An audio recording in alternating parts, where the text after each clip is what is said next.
Africa's most industrialized economy, South Africa, may become a failed state, no thanks to a cocktail of negative macroeconomic headwinds. Eskom, the troubled utility giant, is one of South Africa's economic underbelly, for which the government says no further borrowings or bailout will be provided. Let's go down to Johannesburg now for an update on the latest developments.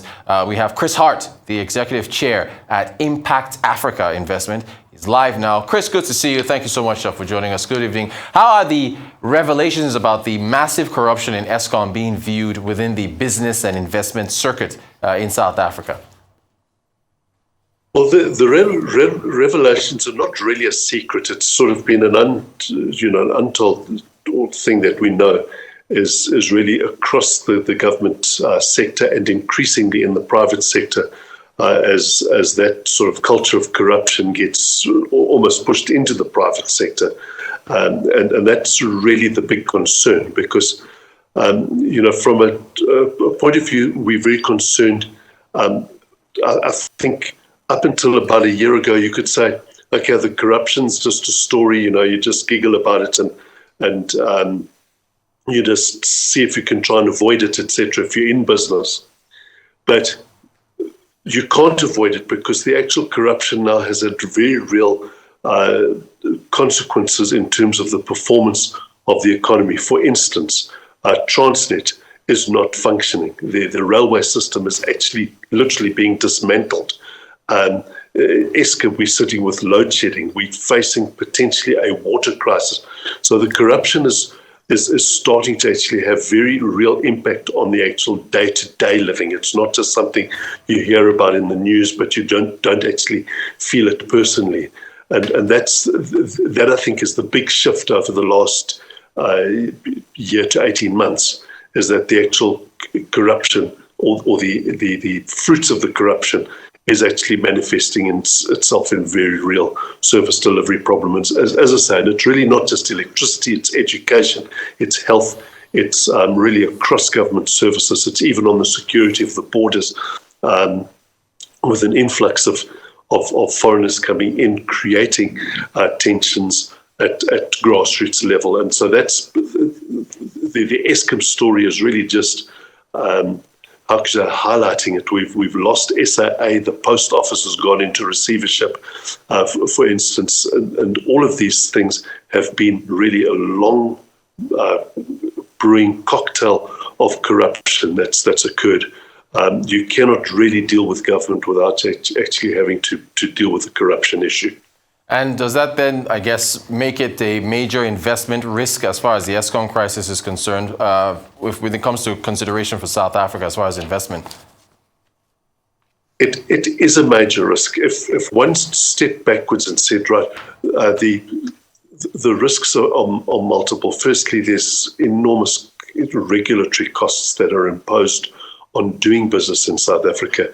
They're easier countries to do business in. The corruption then is another story. So it's not just the regulation, it's the corruption that goes with it. Sometimes these are Siamese twins. They are joined. Over-regulation and corruption go together.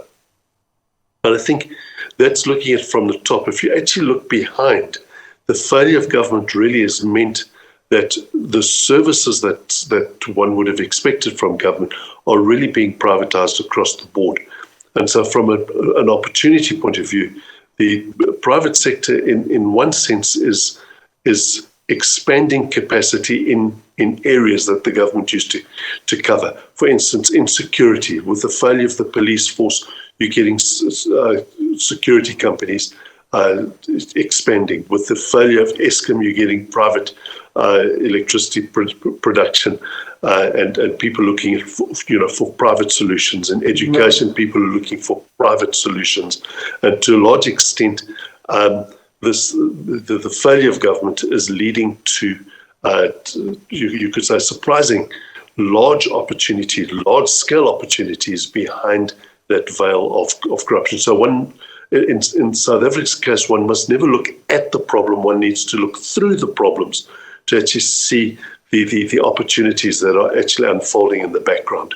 All right, well, speaking of looking through the problem, the number of top executives of big companies are warning that South Africa could become a failed state. Is this a possibility? Is that overblown? What scenarios could play out?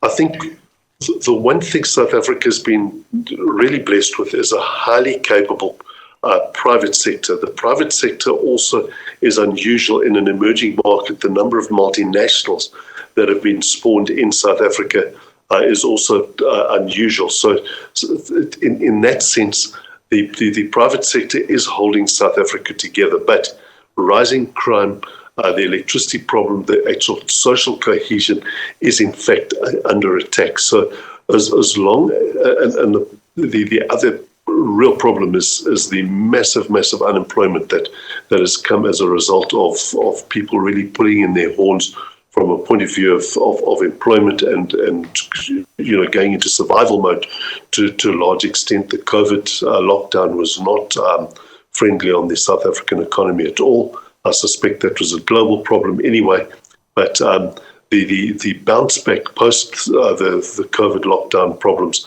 has not been as robust as needed, and I think some of it, to a large extent, you could say, has been the headwind of not being able to operate. If you do not have an alternative electricity solution, you can actually sit with 8 hours of load shedding during the business day. And sometimes it's not just the load shedding, it's also the problems with the councils itself. I call it just council shedding. So when the electricity comes back on officially from Eskom's side, the council's equipment is not functioning. So the residents are subject to an extended load shedding period, not for lack of electricity, but just for the lack of the equipment not working. So we're seeing that the road system is still very good on the primary routes, but on the secondary roads, we're seeing the roads falling apart, the rails are falling apart. And so from that point of view, you are seeing a setup where it's almost communities are galvanizing together. And and while you have that I think social cohesion, the country will hold together. While we've got a private sector that is actually filling in the gaps of the government, the country will hold together. But of course, you still need a government, ultimately. So at the moment, it's not really a failed state; it's a failed government. Okay. But if the private sector fails, the country will also fail. Then followed. Gotcha. It's all about leadership. Okay, so can you review the first quarter as far as the state of the South African economy is concerned? Are there any silver linings? All right. I think the big problem on the macro scale is the ability of businesses just to keep functioning. So the output is under pressure because of the load shedding. Been the worst ever, and we're seeing that in things like mining production, manufacturing, etc. But on the other side, there is really an explosion of investment into alternative energy sources for businesses and households to put in solar solutions. That's the primary, first driver. I think in time, as the dependence on Eskom decreases, and people can actually manage their situation through the load shedding and continue to function, we're going to see a bounce back, and I think increasingly an economy that's really showing quite a lot of resilience, and that resilience is quite enduring, and you could say that the economy has stamina for a marathon. And we're showing that. And I think that's certainly going to be demonstrated over the next few months as the economy does bounce back despite the failure of government. Now, Chris, I do want to juxtapose that with the projections that we've seen from the IMF, World Bank, even the South African Reserve Bank. We're looking at 0.1% GDP growth, mostly due to Eskom. So can you marry that with your outlook, which I guess is a little more optimistic? They seem to be pretty pessimistic about where the economy is going to end up this year. Yeah, I think if one looks at it from a top-down macro point of view, you will see these odd numbers on ground level. The energy in the economy just seems to be a little different.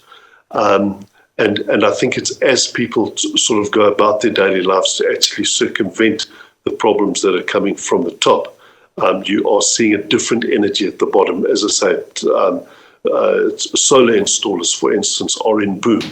As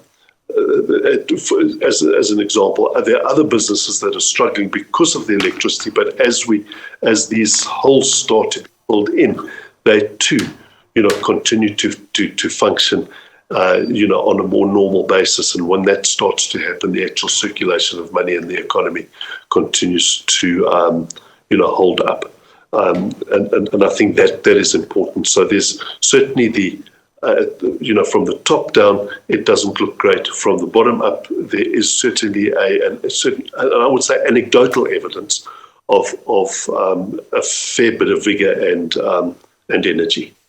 Chris Hart, always a pleasure speaking with you, head of Impact Investment. Thank you so much for giving us a breakdown on the South African economy. We appreciate it very much.